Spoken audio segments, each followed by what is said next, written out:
They are controversial and costly. 65 fighter jets with a price tag in the billions.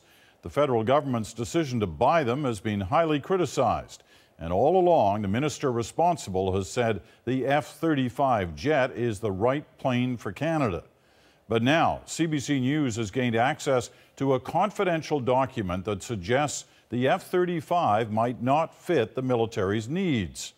Evan Solomon broke the story on his broadcast, Power and Politics Today. He's in Ottawa tonight with the details. Evan. Peter, the F-35 fighter jet program has had a lot of trouble getting off the ground. But now CBC News has seen critical new documents that raise troubling questions about whether the jet could even pass its own performance test. And also it raises questions about how it was selected in the first place. It's been sold as the future of Canada's fighter jets, doing things no other plane can do. But CBC has seen a copy of the Statement of Operational Requirements, which outlines what the Air Force calls the mandatory requirements for Canada's next fighter jet. And the trouble is, the F-35 doesn't meet at least one of its key criteria: designing a helmet that would give the pilot the ability to see everywhere in the total dark, what they call technically a 360-degree out-of-cockpit visual situational awareness. The U.S. budget watchdog says this feature is most problematic, and they say the U.S. Department of Defense is now funding a less capable alternate.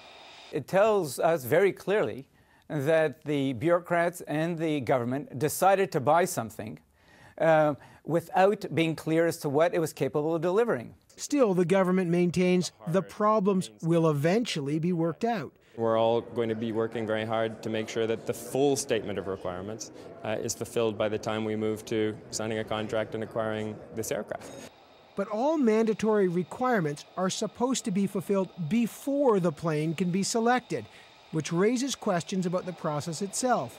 Was it tailored in order to favor the F-35? The document we've seen is dated June of 2010. And that date is significant because it's only a month and a half before Peter MacKay announced the purchase of the planes. I'm convinced the F-35 is good for Canada. The man who first got Canada involved in the F-35 program says the government moved much too quickly. Typically, once a requirement is prepared legitimately, within 2 years you can be in contract with the legitimate supplier.